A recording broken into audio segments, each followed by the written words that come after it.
बोला बोला जोता वाली मैया की।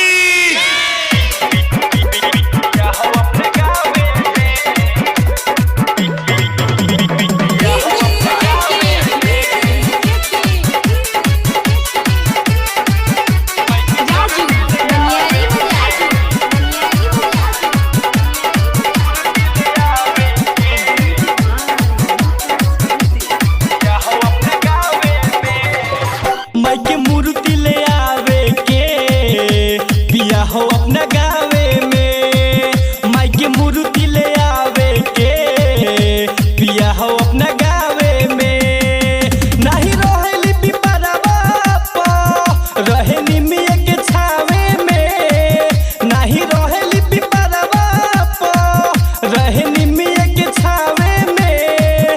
माई के मूर्ति ले आवे के पिया हो अपना गावे में। माई के मूर्ति ले आवे के पिया हो अपना गावे में।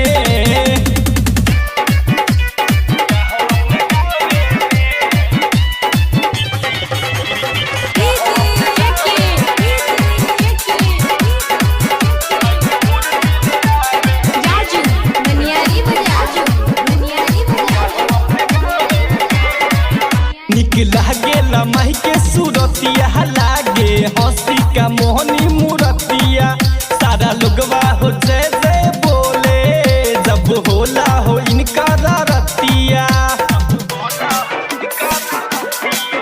निक लागेला माई के सूरतिया लागे हंसी का मोहनी मूरतिया। सारा लोगवा हो जय जय बोले जब होला हो इनका रतिया। सोहे कनवा में बाली हो पायल सोहे पावे में।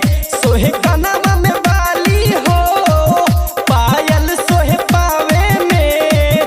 माई के मूर्ति ले आवे के पिया हो अपना गावे में। माई के मूर्ति ले आवे के पिया हो अपना गावे में।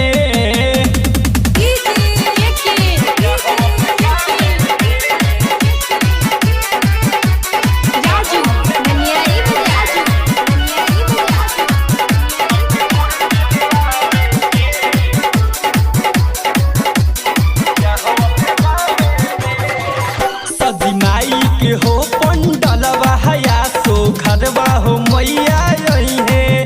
बादी सुशील तिवारी के गाना राइट है रामेश्वर डीजे बजई है। सजी माई के हो पंडलवा हया सो घरवा हो मैया यही है। बादी सुशील तिवारी के भजन राइटर रामेश्वर डीजे बजई है। सारा खर्चा तू डाल दिहा कमलेश के नावे में। सारा खर्चा तू डाल दिहा शेखर जी के नावे में।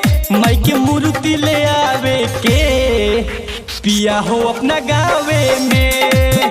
माई के मूर्ति ले आवे के पिया हो अपना गावे में। नहीं रहेली पिपरवा प रहे निमिया के छावे में। नहीं रहेली पिपरवा प रहे निमिया के छावे में। माई के मूर्ति ले आवे के पिया हो अपना गावे में। माई के मूर्ति ले आवे के पिया हो अपना गावे में। Mix by SBFD recording studio.